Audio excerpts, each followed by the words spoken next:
Hi hello, welcome back to my channel. Thank you so much. ಯಾರ್ಯಾರು ವೀಡಿಯೋಗಳನ್ನು ನೋಡ್ತಾ ಇದ್ದೀರಾ ಅವ್ರಿಗೆ ತುಂಬ ತುಂಬ ತುಂಬ ಧನ್ಯವಾದಗಳು.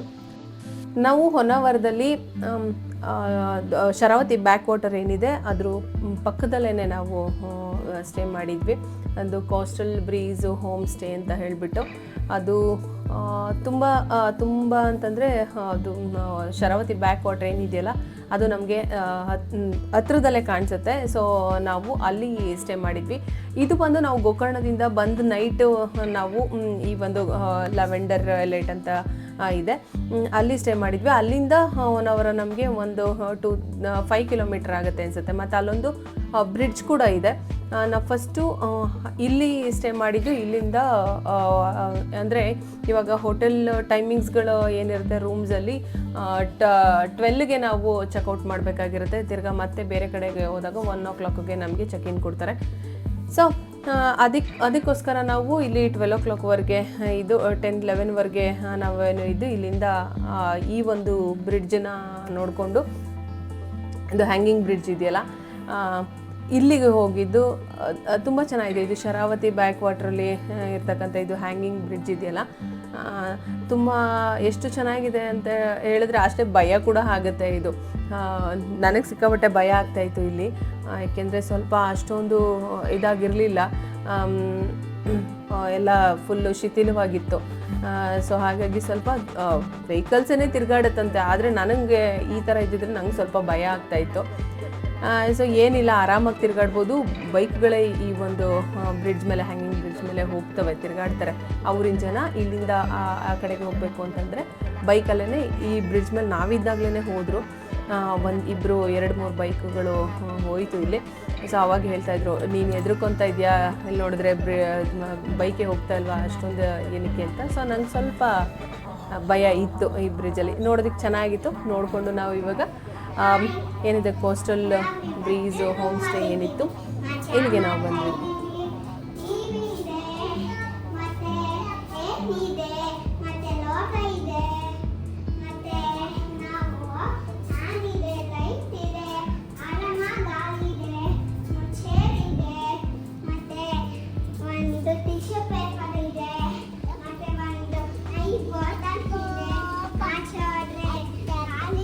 ಹೀಗೆ ನಾವು ರೂಮ್ಗೆ ಎಂಟ್ರಿ ಕೊಟ್ಟಿದ ತಕ್ಷಣವೇ ನಮಗೆ ಫಸ್ಟ್ ಈ ರೂಮಿಂದಲೇ ನಮ್ಗೆ ಈ ಥರ ವ್ಯೂ ಸಿಗುತ್ತೆ. ಸೊ ಇಲ್ಲಿ ತುಂಬಾ ಚೆನ್ನಾಗಿತ್ತು. ಅಂದರೆ ಬ್ಯಾಕ್ ವಾಟ್ರಿಗೆ ಆ ಒಂದು ವ್ಯೂ ತುಂಬ ಚೆನ್ನಾಗಿ ಕಾಣಿಸ್ತಾ ಇದ್ದಿದ್ದರಿಂದ ನಮ್ಗೆ ತುಂಬಾ ಇಷ್ಟ ಆಗುತ್ತೆ.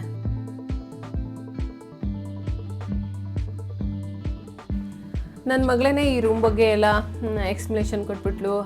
ಅಷ್ಟೊಂದು ಇಷ್ಟವಾಗಿತ್ತು ಅವ್ರಿಗೆ, ಮಕ್ಕಳಿಗೆ. ಅವಳು ವ್ಯೂವನ್ನ ನೋಡಿಕೊಂಡು, ಅದು ವಾಟರ್ದು ಏನು ವ್ಯೂ ಕಾಣಿಸ್ತಾ ಇತ್ತು ಬ್ಯಾಕ್ ವಾಟರ್, ಶರಾವತಿ ಬ್ಯಾಕ್ ವಾಟರ್ದು ಆ ವ್ಯೂ ನೋಡ್ಕೊಂಡು ಅವಳು ಖುಷಿಯಾಗಿ ಅವಳು ಒಬ್ಬಳೆ ಮಾತಾಡ್ಕೊತಾ ಇದ್ಲು. ಇವಳು ಈ ರೂಮೆಲ್ಲ ನೋಡಿ ಇವಳಿಗೂ ಕೂಡ ತುಂಬಾ ಇಷ್ಟ ಆಗಿ ಅದ್ರ ಬಗ್ಗೆ ಎಕ್ಸ್ಪ್ಲನೇಷನ್ ಮಕ್ಕಳು ಮಾಡ್ತಾಯಿದ್ರು. ಇಲ್ಲಿ ಈ ವ್ಯೂ ಏನು ಕಾಣಿಸ್ತಾ ಇದೆ, ಇಲ್ಲಿ ವಾಟರು ಈಗ ಮಾರ್ನಿಂಗ್ ನೋಡಿದಾಗ ಇಷ್ಟು ಕಾಣಿಸುತ್ತೆ. ಅದೇ ಈವ್ನಿಂಗ್ ಆಗ್ತಾ ಆಗ್ತಾ ಆಗ್ತಾ ಆ ಗ್ರೀನ್ ಏನಿದೆ ಅಲ್ಲಿವರೆಗೂ ಹೊಟ್ಟೆ ಹೋಗಿರುತ್ತೆ, ನೀರೇ ಇರಲ್ಲ. ಬೆಳಗ್ಗೆ ಅಷ್ಟೊತ್ತಿಗೆ ನೋಡಿದ್ರೆ ನೀರೇ ಇರಲ್ಲ. ಮತ್ತೆ ಒಂದು 10 o'clock 9 o'clock ಹಂಗೆ ಸ್ವಲ್ಪ ನಮಗೆ ಗೊತ್ತೇ ಆಗಿರಲ್ಲ, ಅಷ್ಟು ನೀರು ಮತ್ತೆ ತುಂಬಿಕೊಂಡಿರುತ್ತೆ. ಆ ಥರ ನಾವು ನೈಟು ಅಬ್ಸರ್ವ್ ಮಾಡಿದಾಗ ಅದು ನೀರು ಕಡಿಮೆ ಆಗ್ತಾಯಿತ್ತು. ಸೊ ನಾವು ಸ್ಟೇ ಮಾಡಿದಂಥ ರೂಮ್ ಕೂಡ ತುಂಬಾ ಚೆನ್ನಾಗಿತ್ತು. ಅದಾದ ಮೇಲೆ ನಾವು ಈವ್ನಿಂಗ್ ನಾವು ಮಧ್ಯಾಹ್ನ ಏನು ನಾವು ಹೋಗಿದ್ವಿ. ಸೊ ಈವ್ನಿಂಗ್ ನಾವು ಸನ್ಸೆಟ್ಟಿಗೆ ಹೋಗ್ತಿದ್ವಿ, ಸನ್ಸೆಟ್ಟು ನೋಡ್ಕೊಂಬರೋಣ ಅಂತ ಹೇಳಿಬಿಟ್ಟು ಸನ್ಸೆಟ್ಟಿಗೆ ನಾವು ಹೋಗಿದ್ವಿ ಬೋಟಿಂಗಿಗೆ. ತುಂಬಾ ಚೆನ್ನಾಗಿತ್ತು ಬೋಟಿಂಗ್. ಅದು ಹೇಗೆ ಅಂತ ಹೇಳಿದ್ರೆ ಆ ಒಂದು ಪ್ರಕೃತಿ ಇದೆಯಲ್ಲ ಹೊನ್ನಾವರದಲ್ಲಿ, ಅದರಲ್ಲೂ ವಾಟರ್ ಬೋಟಿಂಗಲ್ಲಿ ಹೋಗ್ತಾಯಿದ್ರಂತೂ ನಿಜವಾಗ್ಲೂ ಅದು ಸ್ವರ್ಗನೇ ಅಂತಲೇ ಹೇಳ್ಬೋದು. ಅಷ್ಟು ನಾವು ಮಕ್ಕಳು ಎಲ್ಲ ತುಂಬ ಚೆನ್ನಾಗಿ ಎಂಜಾಯ್ ಮಾಡಿದ್ವಿ ಹೊನ್ನಾವರದಲ್ಲಿ. ಹೊನ್ನಾವರ ಟ್ರಿಪ್ಪನ್ನ ನಾವು ಆರಾಮಾಗಿ ಒಂದು ದಿನದಲ್ಲಿ ನಾವು ಕವರ್ ಮಾಡ್ಕೊಂಬರ್ಬೋದು. ಅಲ್ಲಿ ಏನೇನು ಪ್ಲೇಸ್ಗಳಿದೆ ಅದೆಲ್ಲನೂ ಕವರ್ ಮಾಡ್ಕೊಂಬರ್ಬೋದು. ಇನ್ ಕೇಸ್ ನಾವು ಸ್ಟೇ ಮಾಡ್ತೀವಿ ಅಂತ ಹೇಳಿದ್ರೆ, ಸ್ಟೇ ಏನಾದರೂ ಮಾಡಿದ್ರೆ ಈ ಥರ ನಮಗೆ ಬೀಚ್ ಬ್ಯಾಕ್ ವಾಟರ್ದು ಬೀಚ್ ಇರುವಂಥ ಕಡೆ ಸ್ಟೇ ಏನಾದರೂ ಮಾಡಿದ್ರೆ ತುಂಬಾ ಅದ್ಭುತವಾಗಿರುತ್ತೆ. ಆ ಒಂದು ಪ್ಲೇಸು ನಮಗೆ ತುಂಬ ಖುಷಿ ಕೊಡ್ತು, ತುಂಬ ಎಂಜಾಯ್ ಮಾಡಿದ್ರು ಮಕ್ಳುಗಳೆಲ್ಲ. ಸೊ ಹಾಗೆ ಬೋಟಿಂಗ್ ಹೋಗ್ಬೇಕಾದ್ರೆ ಇಲ್ಲಿ ಪ್ರೀ ವೆಡ್ಡಿಂಗ್ಗೆ ಅಂತಲೇ ಇಲ್ಲೂ ಕೂಡ ಇದೆ. ಬೋಟಿಂಗ್ ಹೋಗಬೇಕಾದ್ರೆ ವೆಡ್ಡಿಂಗ್ ಶೂಟ್ಗೆ ಅಂತಲೇ ಈ ಥರದ್ದೆಲ್ಲ ಸ್ವಲ್ಪ ಅರೇಂಜ್ ಮಾಡಿದಾರಲ್ಲಿ. ಆಮೇಲೆ ವೆಡ್ಡಿಂಗ್ ಶೂಟ್ಗೆ ಈ ಬೋಟಿಂಗ್ ಹೋಗ್ಬೇಕಾದ್ರೂ ಒಂದು 2-3 ಕಡೆ ಸ್ಟಾಪ್ ಮಾಡ್ತಾರೆ. ಅಲ್ಲಿ ಶೂಟ್ಗಳನ್ನೆಲ್ಲ ಮಾಡ್ತಾರಂತೆ, ಬೋಟಲ್ಲೇ ಶೂಟ್ ಮಾಡ್ತಾರೆ ಅಂತ ಹೇಳಿದ್ರು. ಸೊ ಅಲ್ಲಿ ಬೋಟಿಂಗು ಇದು ಮಾಡೋರು ಕೂಡ ಅಷ್ಟೇ ತುಂಬ ಚೆನ್ನಾಗಿ ನಮ್ಮ ಜೊತೆ ಎಲ್ಲ ಕೋಆರ್ಡಿನೇಟ್ ಮಾಡಿಕೊಂಡು ನಮ್ಗೆ ಹೇಗೆ ಬೇಕಾಗೆ ತುಂಬ ನಿಧಾನವಾಗಿ ಕರ್ಕೊಂಡೋಗಿದ್ದು, ಅವರೇ ಫೋಟೋಸ್ಗಳು ವೀಡಿಯೋಸ್ಗಳು ಎಲ್ಲನೂ ಇದು ಮಾಡಿಕೊಂಡು ತುಂಬ ಚೆನ್ನಾಗಿ ನಮಗೆ ಆ ದಿನ ಹೇಗೆ ಇದಾಯಿತು ಅಂತಲೇ ಗೊತ್ತಾಗಲಿಲ್ಲ. ಬೇಗ ನಾವು 1 o'clockಗೆ ಚೆಕ್-ಇನ್ ಆದ್ವಿ, ಮತ್ತು ನೆಕ್ಸ್ಟ್ ಡೇ ಹೇಗಾಯಿತು ಅಂತಲೇ ಗೊತ್ತಾಗಲಿಲ್ಲ. ಆ ವಿವ್ ಇತ್ತು, ಮತ್ತು ಆ ವಾಟರ್ದು ಇದು ನೇಚರ್, ಆ ಸ್ಟೇ ಮಾಡೋದಕ್ಕೆ ಅಲ್ಲಿ ಪಾರ್ಕಿಂಗ್ಗೆ ಆಗಲಿ ಬೇರೆ ಇದಕ್ಕೆ ಎಲ್ಲದಕ್ಕೂ ವ್ಯವಸ್ಥೆ ಚೆನ್ನಾಗಿತ್ತು. ಪಕ್ಕನೇ ನಿಯರ್ ಬೈ ಹೋಟೆಲ್ಸ್ಗಳು ಇತ್ತು. ಬೇಕು ಅಂದರೆ ಇವರು ಊಟ ಎಲ್ಲ ಮಾಡಿಕೊಡ್ತಾರೆ, ಬಟ್ ನಾವು ಹೊರಗಡೆಯಿಂದನೇ ತಗೊಂಡ್ವಿ ಊಟ ಎಲ್ಲ. ಸೊ ಹಾಗಾಗಿ ಎಲ್ಲದಕ್ಕೂ ಒಂದು ದಿವಸ ತುಂಬ ಆರಾಮಾಗಿ ನಾವು ಹೊನ್ನಾವರದಲ್ಲಿ ಕಳಿಬೋದು. ಆ ಒಂದು ಪ್ರಕೃತಿಯ ಮಧ್ಯೆ ನೀರು, ಆ ವ್ಯೂವನ್ನೇ ಆ ಒಂದು ನೋಟನೇ ನೋಡದೆ ತುಂಬ ಸುಖವಾಗಿರುತ್ತೆ ಅಂತ ಹೇಳ್ಬೋದು. ಅಷ್ಟು ಅದ್ಭುತವಾಗಿತ್ತು. ನಾವು ಅಲ್ಲಿ ಮಕ್ಕಳ ಜೊತೆ ತುಂಬ ಚೆನ್ನಾಗಿ ಎಂಜಾಯ್ ಮಾಡಿಕೊಂಡು ಎಲ್ಲವನ್ನು ಮರ್ತ್ಬಿಟ್ಟಿದ್ವಿ ಟೈಮಿಗೆ. ಬೇರೆ ಏನು ಇದಿದೆ ಕೆಲಸ ಅದು ಇದು ಎಲ್ಲವನ್ನು ಮರೆತು ದಿನಗಳನ್ನು ತುಂಬ ಚೆನ್ನಾಗಿ ನಾವು ಎಂಜಾಯ್ ಮಾಡಿದ್ವಿ. ಅಷ್ಟು ಅದ್ಭುತವಾಗಿತ್ತು. ನೋಡಿ ನಿಮಗೆ ಕಾಣಿಸುತ್ತೆ, ನಾವು ಸ್ಟೇ ಮಾಡಿದ್ದು ಇದೇ ಇದರಲ್ಲಿ. ಸೊ ತುಂಬ ಮುಂದೆ ಇರೋದ್ರಿಂದ ಆ ಒಂದು ನೈಟ್ ಆಗಿರ್ಬೋದು ಇಲ್ಲ ಮಾರ್ನಿಂಗ್ ಎದ್ದಿದ ತಕ್ಷಣ ಒಂದು ಇದು ವೈಬ್ ತುಂಬ ಚೆನ್ನಾಗಿ ನಮಗೆ ಅಟ್ರಾಕ್ಟ್ ಆಗ್ತಾಯಿತ್ತು. ಸ್ಟೇ ಮಾಡಿದಂಥ ರೂಮ್ ಕೂಡ ಚೆನ್ನಾಗಿದ್ದರಿಂದ ಮಕ್ಳ ಜೊತೆ ಚೆನ್ನಾಗಿ ಆಟ ಆಡಿಕೊಂಡು ಬೇಡ ಇನ್ನೂ ಹೋಗೋದು ಬೇಡ, ಇನ್ನೂ ಸ್ವಲ್ಪ ಹೊತ್ತು ಇರೋಣ ಅಂತ ಅಂದ್ಬಿಟ್ಟು ಹೇಳ್ತಾಯಿದ್ರು ಮಕ್ಕಳು. ಬಟ್ ನಾವು ನೆಕ್ಸ್ಟು ಅಲ್ಲೇ ಹೊನ್ನಾವರದಲ್ಲಿ ನೋಡುವಂಥ ಪ್ಲೇಸಸ್ಗಳು ತುಂಬ ಇದ್ದಾವೆ. ಇದಾದ ಮೇಲೆ ಅದು ನಾವು ಫಸ್ಟು ಬರ್ತಾನೆ ಅದು ಹ್ಯಾಂಗಿಂಗ್ ಬ್ರಿಡ್ಜ್ ನೋಡ್ಕೊಂಡು ಬಂದ್ವಿ. ಅದಾದಮೇಲೆ ನೆಕ್ಸ್ಟು ಮ್ಯಾಂಗ್ರೋವ್ ಇದೆ, ಎಕೋ ಬೀಚ್ ಇದೆ. ಸೊ ಅಲ್ಲಿಗೆಲ್ಲ ಹೋಗಬೇಕು ಅಂತ ಹೇಳ್ಬಿಟ್ಟು ಬೇಗ ಹೊರಡೋಣ ಅಂತ ಹೇಳ್ಬಿಟ್ಟು, ಬೇಗ ಮೀನ್ಸ್ ಏನು ಅವರು 12ಗೆ ಚೆಕ್-ಇನ್ ಇದ್ದರೆ ಚೆಕ್ಔಟ್ ಇದ್ದರೆ 11 o'clockಗೆ ಹೇಳ್ತಾ ಇರ್ತಾರೆ, ಬೇಗ ಚೆಕ್ಔಟ್ ಮಾಡಿ ಮತ್ತು ನೆಕ್ಸ್ಟ್ ಫ್ಯಾಮಿಲಿ ಬರುತ್ತೆ ಈ ಥರ ಹೇಳ್ತಾ ಇರ್ತಾರೆ. ಸೊ ಹಾಗಾಗಿ ನಾವು 12 o'clockಗೆ ಚೆಕ್ಔಟ್ ಮಾಡಿದ್ವಿ. ಮಾಡಿ ಇದೆಲ್ಲವನ್ನು ನೋಡಿ ನಾವು ಕೂಡ ತುಂಬ ಚೆನ್ನಾಗಿ ಎಂಜಾಯ್ ಮಾಡಿ ಕ್ಯಾಮ್ರಾದಲ್ಲೂ ಸ್ವಲ್ಪ ಆದಷ್ಟು ಸೆರೆ ಹಿಡಿದು, ಏಕೆಂದರೆ ಆ ಒಂದು ಯಾವಾಗಲೂ ಒಳ್ಳೆಯದನ್ನೇ ನೋಡ್ತಿದ್ದಾಗ ಅಥವಾ ಒಳ್ಳೆಯದೇ ಇದೆ ಅದೊಂಥರ ಮೈಂಡಲ್ಲಿ ನಮಗೆ ಕೂತ್ಕೊಂಡ್ಬಿಟ್ಟಿರುತ್ತೆ. ತುಂಬ ಚೆನ್ನಾಗಿ ಅಂತ ಅನಿಸುತ್ತೆ. ನನ್ನ ಮಗಳು ನನಗೆ ಏನು ತೂಗ್ತಾ ಇದ್ದಾಳೆ, ಅದೊಂಥರ ಅದ್ಭುತವಾದ ಮೂಮೆಂಟು. ಇಲ್ಲಿನ ಪ್ರಕೃತಿ ನೋಡಿ ಎಷ್ಟು ಚೆನ್ನಾಗಿರುತ್ತೆ ಅಂತ. ನಾವಿದ್ದಂಥ ಹೋಮ್ ಸ್ಟೇ ಅವ್ರದ್ದೇ ಇದು. ಸೊ ಈ ನೈಟಲ್ಲಿ ಸ್ವಲ್ಪ ಇನ್ ಕೇಸ್ ಏನೋ ಕರೆಂಟ್ ಇಲ್ಲ ಅಂತಂದರೆ ಭಯ ಆಗಿಬಿಡುತ್ತೆ. ಬಟ್ ಅದು ಬಿಟ್ಟು ಬೆಳಗ್ಗೆ ಎದ್ದಿದ ತಕ್ಷಣ ಅಂತೂ ನೋಡಿದ್ರೆ ತುಂಬ ಅದ್ಭುತವಾಗಿದೆ. ಅಷ್ಟು ಚೆನ್ನಾಗಿದ್ದಂಥ ಪ್ಲೇಸ್ ಇದಾಗಿತ್ತು ನಾವು ಸ್ಟೇ ಮಾಡಿದಂಥ ಜಾಗ. ಅದು ನಾವು ಬ್ಯಾಕ್ ವಾಟ್ರ್ ನೋಡಬೇಕು ಅಂತಲೇ ಬಂದಿದ್ವಿ ಆ ವ್ಯೂಗೋಸ್ಕರ. ಅದು ನಮಗೆ ತುಂಬ ಚೆನ್ನಾಗಿ ಸಿಕ್ಕಿತ್ತು, ಯಾಕೆಂದರೆ ಫ್ರಂಟ್ ಸೈಡೇ ನಮಗೆ ರೂಮು ಸಿಕ್ಕಿದ್ರಿಂದ ರೂಮು ಕೂಡ ಚೆನ್ನಾಗಿತ್ತು. ಸೊ ಹಾಗಾಗಿ ನಮಗೆ ಎಲ್ಲ ಒಳ್ಳೆ ರೀತಿಲಿ ಈ ಒಂದು ಟ್ರಿಪ್ಪನ್ನು ಮುಗಿಸೋದಕ್ಕೆ ಆಯಿತು. ಬೋಟಿಂಗ್ ಎಲ್ಲ ಈವ್ನಿಂಗೆ ಮುಗಿಸ್ಕೊಂಡಿದ್ವಿ ನಾವು. ಯಾವುದಾದ್ರು ಒಂದು ಟೈಮ್ ಕರ್ಕೊಂಡು ಹೋಗ್ತಾರೆ, ಮಾರ್ನಿಂಗ್ ಸನ್ರೈಸು ಅಥವಾ ಈವ್ನಿಂಗು ಸನ್ಸೆಟ್ ಟೈಮಿಗೆ ಕರ್ಕೊಂಡು ಹೋಗ್ತಾರೆ. ನಾವು ಆಲ್ರೆಡಿ ಸನ್ಸೆಟ್ಟೇ ಮುಗಿಸಿದ್ದರಿಂದ ನಾವು ಸನ್ರೈಸ್ಗೆ ಏನು ಪ್ಲ್ಯಾನ್ ಮಾಡಲಿಲ್ಲ. ಬಿಕಾಸ್ ಸನ್ರೈಸಿಗೆ ಪ್ಲ್ಯಾನ್ ಮಾಡ್ಕೊಂಡು ಹೋದರೆ ತಿರ್ಗಿ ಮತ್ತೆ ಒಂದು ದಿನ ಇದಾಗಿರುತ್ತೆ, ಹಿಂದಿನ ದಿವಸದ್ದು ಬೇರೆ ಏನಾದರೂ ಮಾಡಿ ಟೈಮ್ ವೇಸ್ಟ್ ಆಗಿರುತ್ತೆ. ಮತ್ತು ನೆಕ್ಸ್ಟ್ ಡೇಗೆ ಸನ್ರೈಸನ್ನು ನೋಡ್ಕೊಂಡು ಮತ್ತೆ ಬಂದು ತಿಂಡಿಗೆಲ್ಲ ತಿಂದು ಮುಗಿಸೋಷ್ಟೊತ್ತಿಗಾಗಲೇ ಟೈಮೇ ಒಟ್ಟೋದಂಗೆ ಅಂತ ಅನ್ಸುತ್ತೆ, ಆರಾಮಾಗಿದ್ದಂಗೆ ಅನ್ಸೋದೇ ಇಲ್ಲ. ಸೊ ಅದಕ್ಕೋಸ್ಕರನೇ ನಾವು ಸನ್ಸೆಟ್ಟಿಗೆ ಪ್ಲ್ಯಾನ್ ಮಾಡಿದ್ವಿ. ಸನ್ಸೆಟ್ ತುಂಬ ಚೆನ್ನಾಗಿ ಸಿಕ್ತು ನಮಗೆ. ಅದರದ್ದು ನಾನು ಕ್ಯಾಪ್ಚರ್ ಮಾಡೋಕ್ಕಾಗಲಿಲ್ಲ ಸನ್ಸೆಟ್ಟದನ್ನು. ಸ್ವಲ್ಪ ಅಂದರೆ ಆ ಟೈಮಲ್ಲಿ ಒಂಚೂರು ಮೋಡ ಇದಾಗಿದ್ದ ಥರ ಆಗ್ತಾಯಿತ್ತು. ಸೊ ಹಾಗಾಗಿ ನಾನು ಕ್ಯಾಪ್ಚರ್ ಮಾಡೋದಕ್ಕಾಗಲಿಲ್ಲ. ಇದಾದ ನಂತರ ನಾವು ಅಲ್ಲಿಂದ ಒಂದು ಚೆಕ್ಔಟ್ ಮಾಡಿ ಇಲ್ಲಿ ಬಂದಿದ್ದು ನಾವು ಎಕೋ ಬೀಚ್ಗೆ.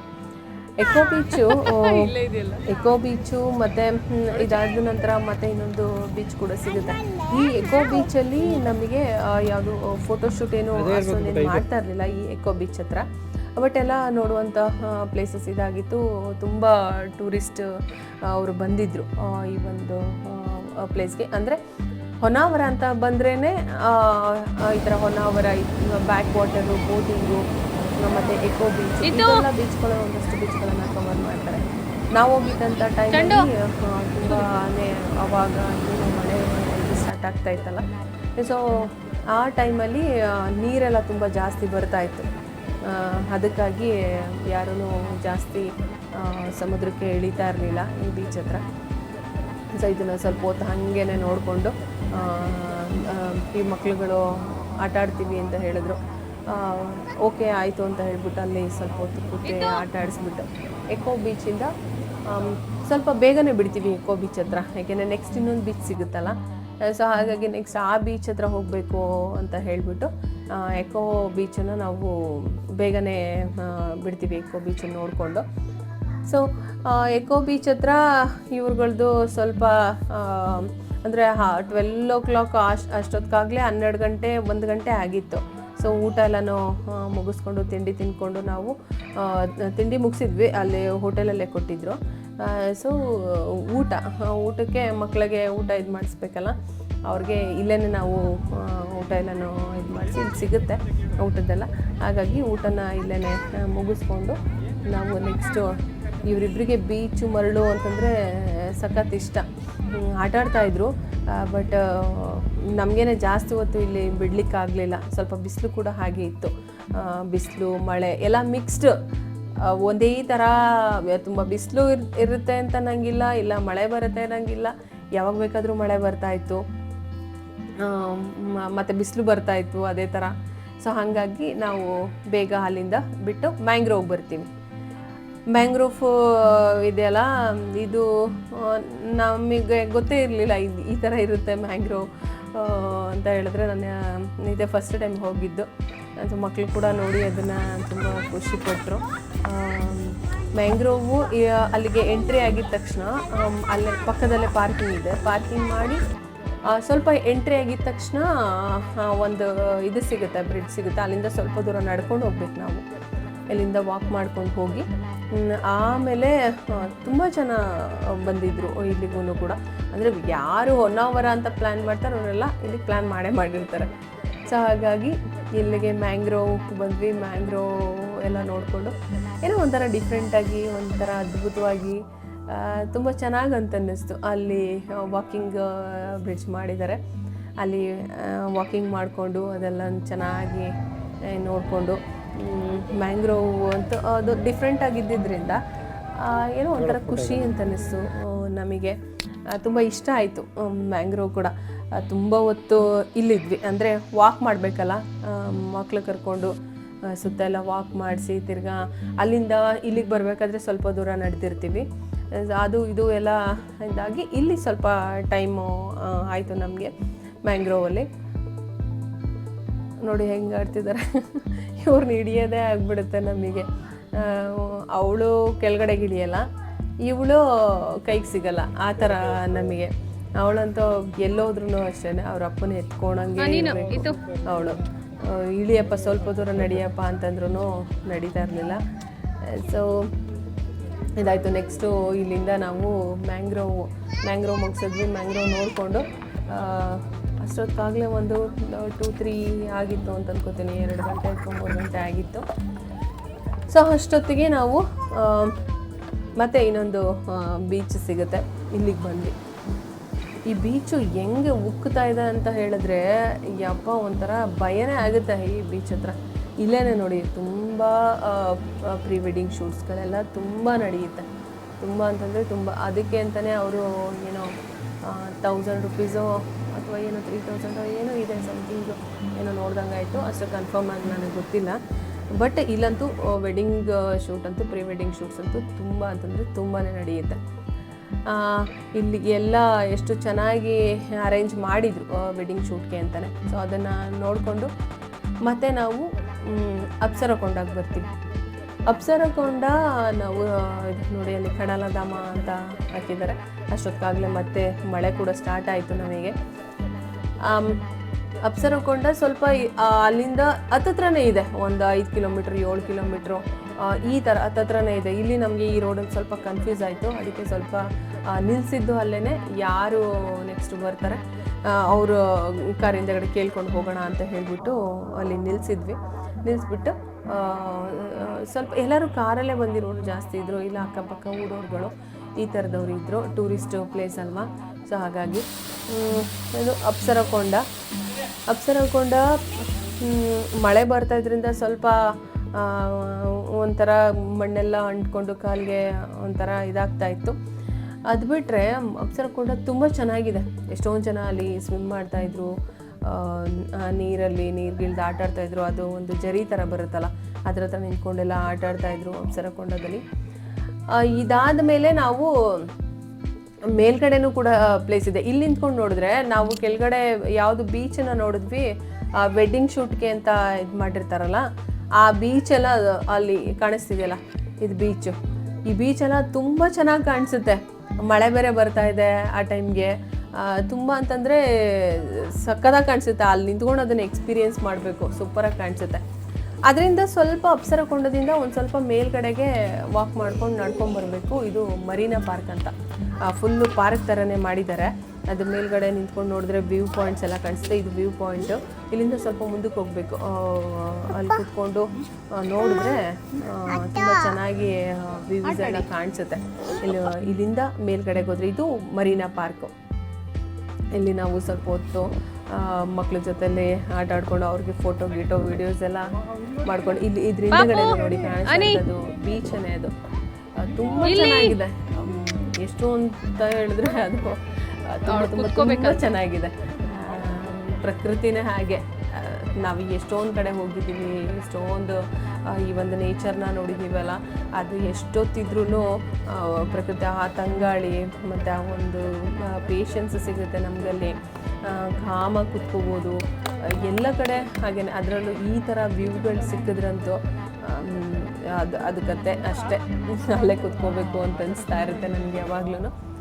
ಸೊ ಹೀಗೆ ಇಲ್ಲಿಂದ ಒಂದಷ್ಟು ಫೋಟೋಸ್ ವಿಡಿಯೋಸ್ಗಳನ್ನು ಮಾಡಿಕೊಂಡು ನಾವು ಮಕ್ಕಳಿಗೆ ಇಲ್ಲಿಂದ ನಾವು ಮತ್ತೆ ಹೊರಡ್ತೀವಿ.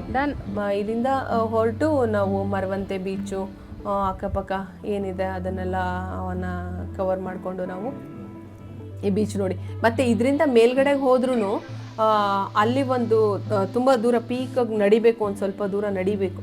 ಅದು ಹೈಟ್ಗೆ ಹೋಗಿ ನಿಂತ್ಕೊಂಡ್ರೆ ಈ ಥರ ಕಾಣಿಸುತ್ತೆ. ಇದೆಲ್ಲ ಎಷ್ಟು ಚೆನ್ನಾಗಿದೆ ಅಲ್ಲ. ಇಲ್ಲಿಂದನೂ ಇಲ್ಲಿ ಮೇಲ್ಗಡೆ ಒಬ್ಬರು ನಿಂತ್ಕೊಳ್ಳೋದು ಮತ್ತು ಕೆಳಗಡೆ ಒಬ್ಬರು ನಿಂತ್ಕೊಂಡು ಇಲ್ಲೂ ಶೂಟಿಂಗ್ಸ್ ಎಲ್ಲ ಮಾಡ್ತಾರಂತೆ. ಪ್ರೀ ವೆಡ್ಡಿಂಗ್ ಶೂಟ್ಸು ಅದೆಲ್ಲ ಮಾಡ್ತಾರೆ ಅಂತ ಹೇಳ್ತಾಯಿದ್ರು. ಸೊ ನಾವು ಹೊನ್ನಾವರದಲ್ಲಿ ಸ್ಟೇ ಮಾಡಿದ್ವಿ. ಅದು ವ್ಯೂಸ್ ಇರುವಂಥದ್ದು. ಮತ್ತು ಅದಾದ ನಂತರ ನಾವು ಹ್ಯಾಂಗಿಂಗ್ ಬ್ರಿಡ್ಜು, ಮ್ಯಾಂಗ್ರೋವು, ಮತ್ತು ಎಕೋ ಬೀಚು, ಮತ್ತು Marina park, Apsarakonda fall. So ಇದನ್ನೆಲ್ಲವನ್ನು ನೋಡಿಕೊಂಡು ಮತ್ತೆ ನಾವು ಮರವಂತೆನೂ ನೋಡಿಕೊಂಡು ಬ್ರಾಹ್ಮಿ ದುರ್ಗಾ ಪರಮೇಶ್ವರಿ ಕ್ಷೇತ್ರದ ಬಗ್ಗೆ ನಾನು ಹೇಳಲೇಬೇಕು, ಕಮಲಶಿಲೆ ಬಗ್ಗೆ. ಸೊ ಇದನ್ನು ನೆಕ್ಸ್ಟ್ ವಿಡಿಯೋದಲ್ಲಿ ನಾನು ಹೇಳ್ತೀನಿ. Thank you so much for ಇದಕ್ಕೆ ಧನ್ಯವಾದ.